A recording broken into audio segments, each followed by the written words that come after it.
आज के लेक्चर में देखें कि इफ़ स्टेटमेंट कैसे काम करती है। हम जो चैप्टर पढ़ रहे हैं वो डिसीजन कंस्ट्रक्ट्स का है कि जिसमें डिसीजन हम लेते हैं कि जिसमें कंडीशन लगाते हैं कि कंडीशन की बुनियाद पर हम स्टेटमेंट एग्जीक्यूट करवाते हैं और कंडीशन की बुनियाद पर ही हम कुछ स्टेटमेंट स्किप करवा देते हैं ताकि वो एग्जीक्यूट ना हो। तो प्रीवियस लेक्चर में हमने देखा था कि तीन तरह के आपके डिसीजन कंस्ट्रक्ट्स हैं, ये सिलेक्शन कंस्ट्रक्ट जिन्हें कहा जा सकता है। इफ़ जिसके ज़रिए हम सिर्फ एक ही कंडीशन हैंडल कर सकते हैं, ट्रू अगर वो होगी। इस तरह इफ़ एल्स जिसके ज़रिए हम ट्रू के साथ साथ फॉल्स की कंडीशन भी हैंडल कर सकते हैं।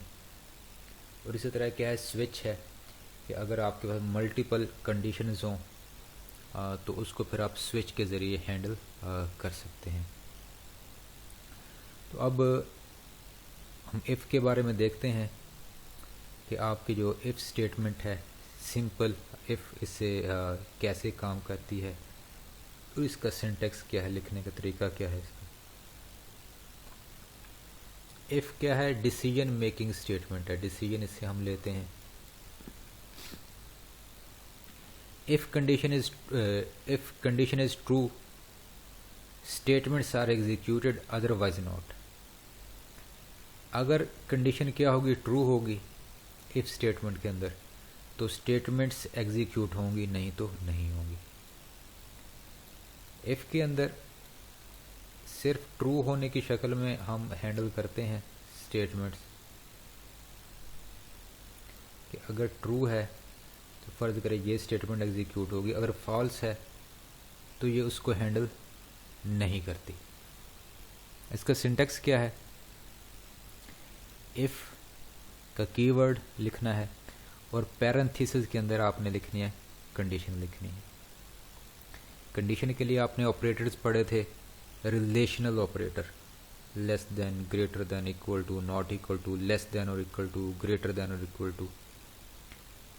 ये आपके रिलेशनल ऑपरेटर हैं और रिलेशनल ऑपरेटर के ज़रिए आप कंडीशन लगाते हैं।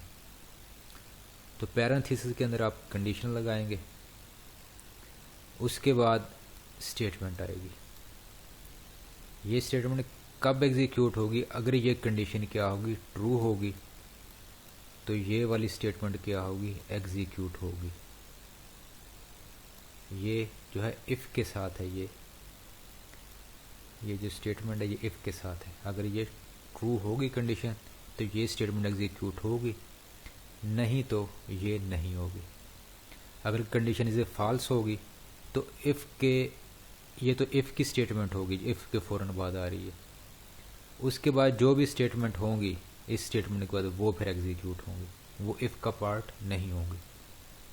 इसी तरह अगर आप कहते हैं कि कंडीशन ट्रू होने की सूरत में अगर एक से ज़्यादा स्टेटमेंट एग्जीक्यूट करवानी है तो उसको फिर आपको ये करली ब्रैकेट्स के अंदर लिखना होगा। अगर फ़र्ज़ करें ये कंडीशन आपकी ट्रू होगी तो करली ब्रैकेट के अंदर जितनी भी स्टेटमेंट्स लिखी होंगी वो सारी की सारी एग्जीक्यूट होंगी ट्रू होने की शक्ल में। अगर कंडीशन फॉल्स होगी तो ये पूरे का पूरा ब्लॉक जो है ये एग्जीक्यूट नहीं होगा। तो इसी एग्जांपल की तरफ बढ़ते हैं हम। आपके ये हेडर फाइल होगी, मेन फंक्शन हो गया। यहाँ से स्टार्ट करते हैं कि एक वेरिएबल बनाया है इंटीजर टाइप का a, स्क्रीन के ऊपर मैसेज शो करवाया कि एंटर मार्क्स, ये स्क्रीन पे आप शो होगा। उसके बाद आपने कीबोर्ड से मार्क्स इनपुट करवा लिए स्कैन एफ फंक्शन के ज़रिए। वो मार्क्स किस में स्टोर हो जाएंगे, आपके ए के अंदर, ए जो इंटीजर टाइप का बनाया है। जब ए के अंदर मार्क्स स्टोर हो जाएंगे तो फिर हम कंडीशन लगा देंगे। यहाँ पर कंट्रोल जब आएगा, फ़र्ज़ करें ए के अंदर आप फ़र्ज़ करें इनपुट करवाते हैं 35, कंट्रोल यहाँ पर आएगा। ये देखें इफ़ और पैरेंथेसिस के अंदर कंडीशन है। कंडीशन क्या लगाई हुई है, ए ग्रेटर देन और इक्वल टू 33। ए की वैल्यू क्या है 35, क्या 35 ग्रेटर देन है 33 से? बिल्कुल है, कंडीशन ट्रू हो गई। तो ट्रू होने की शक्ल में कौन सी स्टेटमेंट एग्जीक्यूट होगी? जो इफ के फौरन बाद वाली होगी। ये कंडीशन क्योंकि ट्रू हो गई, तो इफ के जो फौरन बाद की स्टेटमेंट है वो ये है, प्रिंट है।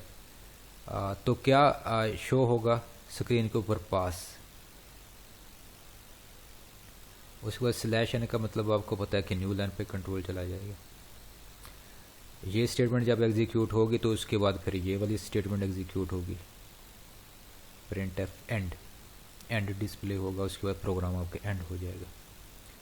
फ़र्ज़ करें अब आप क्या करते हैं कि इनपुट करवाते हैं 30 मार्क्स। कंट्रोल जब यहाँ पर आएगा तो ए की वैल्यू क्या होगी 30 ग्रेटर देन और इक्वल टू 33। 30 ना ही ग्रेटर देन है 33 से और ना ही इक्वल टू है 33 से, तो यानी कि कंडीशन क्या होगी? फॉल्स होगी। कंडीशन क्या होगी? फॉल्स होगी।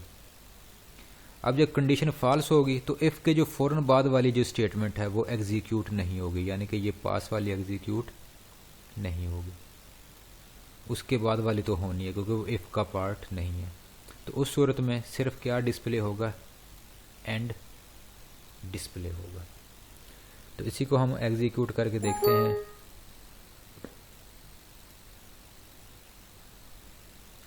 ऑनलाइन कंपाइलर के अंदर हम इसे इनपुट करते हैं।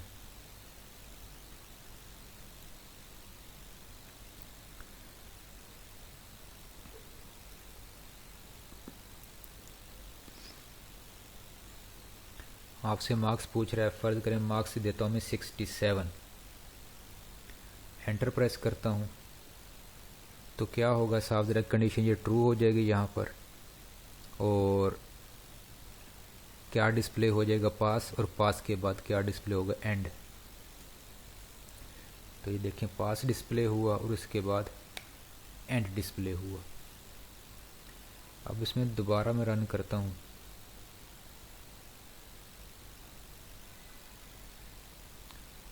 अब मैं मार्क्स देता हूँ 25। तो 25 अगर देता हूँ तो ये कंडीशन फॉल्स हो जाएगी। तो ये पास वाले लाइन जो एग्जीक्यूट नहीं होगी स्टेटमेंट, उसके बाद वाली होगी एंड वाली। तो देखें क्या डिस्प्ले हुआ? एंड, यानी कि पास वाली नहीं। तो ये एक सिंपल आपकी इफ़ स्टेटमेंट है जो सिर्फ ट्रू होने की शक्ल में स्टेटमेंट्स को क्या कर रही है? हैंडल कर रही है। अगर फॉल्स है तो उस सूरत में ये हैंडल नहीं करती। इसी तरह अगर मैंने कहा था कि अगर इफ़ के बाद एक से ज़्यादा स्टेटमेंट्स हों, अगर कंडीशन की बुनियाद पर हम चाहते हैं कि एक से ज़्यादा स्टेटमेंट्स उसके साथ एग्जीक्यूट हों, तो फिर उसको हम करली ब्रैकेट के अंदर इनक्लोज करते हैं। फ़र्ज़ करें मैं चाहता हूं कि एक तो ये डिस्प्ले हो, पास का मैसेज, दूसरा डिस्प्ले हो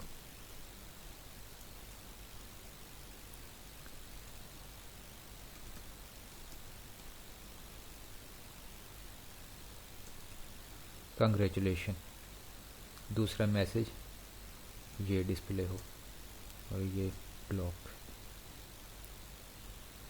तो अब ये अगर कंडीशन ये ट्रू हुई तो ये दोनों ये यहाँ पर भी स्लैश एन लगा देता हूँ, तो ये दोनों पैगाम डिस्प्ले होंगे, पास और कंग्रेचुलेशन। लेकिन अगर ये कंडीशन फॉल्स हुई तो फिर ये दोनों नहीं होंगे, बल्कि एंड वाला क्या होगा? डिस्प्ले होगा।